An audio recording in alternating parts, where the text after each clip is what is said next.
नहीं ये share, I am sure brokerage houses अभी भी हाँ कह रहे होंगे खरीदेंगे हर डिप पे। एक तरफा रेटिंग है, ओवरवेट या बाय साइड पे मेजरली रेटिंग आते दिखाई पड़ रही है। पहले रिपोर्ट है मॉर्गन स्टैनली की, उनको 3835 रुपए के टारगेट्स यहाँ पे दिखाई पड़ रहे हैं। जो आशीष अभी आपको बता रहे थे कि एयूएम के आंकड़े संतोषजनक है, वहां पर नंबर्स ठीक ठाक है, वो ये भी मानते हैं कि एयूएम के नंबर्स पे एक सुधार देखने को मिला है। लेकिन दो कॉशियस चीज उन्होंने भी रेस कर दी है कि पहला पीपीओपी यानी कि पी प्रोविजनल प्रॉफिट का जो आंकड़ा है उसके ऊपर नजर रखी जाए, और साथ ही साथ दूसरा जो कलेक्शंस की स्थिति किस तरह की रहती है, खासतौर से लॉकडाउन के बाद अब जो कलेक्शन का आंकड़ा है वो किस तरह का आता है अगले क्वार्टर के लिए। ये दो चीजें हैं जिसके ऊपर जरूर नजर रखनी होगी। एक bank of America Merrill Lynch की भी रिपोर्ट आई है बजाज फाइनेंस को लेकर, और वो ज्यादा बुलिश दिखाई पड़ रहे हैं।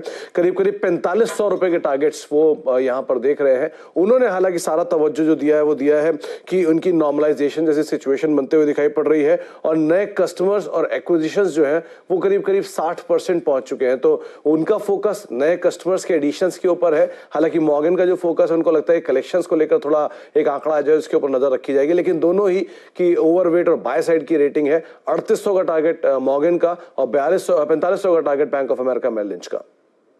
सुमित उन्होंने तो टारगेट्स बढ़ाए हैं, करीब करीब 8,500 से बढ़ा के 10,500-11,000 रुपए के आसपास के टारगेट दिए हैं। बहुत सारी चीजें हैं क्योंकि सरकारी पेमेंट्स हैं, तो अगर पेमेंट समय पर आएगा तो स्थिति सुधरती हुई दिखाई पड़ेगी, वरना नहीं। तो नहीं, सबसे पहली चीज यही बोलेगी पेमेंट समय पर आए तो इस कंपनी के लिए ज्यादा बेहतर रहेगा। हाँ, नए ग्राहक जो जुड़ेंगे वो इस कंपनी के लिए एक एडिशनल बेनिफिट लाकर दे सकता है आने वाले समय में, और उनको लगता है कि 13-14% जो कि इसकी 10% की ग्रोथ थी उसमें बढ़ा के 13-14% की और ग्रोथ आते हुए दिखाई पड़ सकती है। टारगेट जरूर उन्होंने बहुत तेजी से रिवाइज किए, करीब करीब 8,500 से बढ़ा के सीधे 11,000 के टारगेट्स दिए, तो उस लिहाज से स्टॉक में शायद रिएक्शन आता दिखाई पड़ सकता है। ठीक बात है। मैं की सोलारा एक्टिव पर क्या टारगेट्स दिए हैं बात सुमित? मतलब इनिशिएट कवरेज ही 70% टारगेट ऊपर के साथ, मतलब बड़े समय बाद ऐसी रिपोर्ट देखने को मिली है। इनफैक्ट सोलारा एक्टिव आज इनफैक्ट ये स्टॉक फोकस में रह भी सकता है आज काफी ज्यादा। इसमें रिपोर्ट आई है मैक्वेरी की, इनकी एक मीट हुई थी, इन्वेस्टर मीट, उसके बाद उन्होंने रिपोर्ट निकाली है। आउट परफॉर्म रेटिंग है और 1680 का बेस केस उन्होंने दिया है।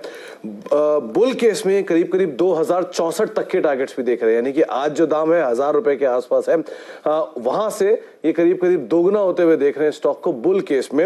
ये बात उन्होंने साफ की कि देश के 3 जो सबसे बड़े एपीआई मैन्युफैक्चरर हैं उसके अंदर इस कंपनी का नाम शुमार है, और कंपनी जिस तरह से क्रैम्स के अंदर अपनी कैपेसिटीज को काफी ज्यादा बढ़ा के गई है उसका साफ इंपैक्ट जो है वो FY23 से आता हुआ दिखाई पड़ेगा, और उसके बाद कंपनी का आउटलुक क्रैम्स में भी और ज्यादा ग्रो करता हुआ दिखाई पड़ेगा। अन्य एपीआई कंपनी कोई भी आप उठा लीजिए उसके सामने इनकी ग्रोथ ज्यादा बेटर है, वैल्यूएशन ज्यादा बेटर है, इस लिहाज से उन्होंने इसके ऊपर इतना बड़ा टारगेट दिया है। और FY20 FY23 के लिए जो EBITDA की ग्रोथ है वो करीब करीब 25% की उन्होंने बेयर मिनिमम मेंटेन की है।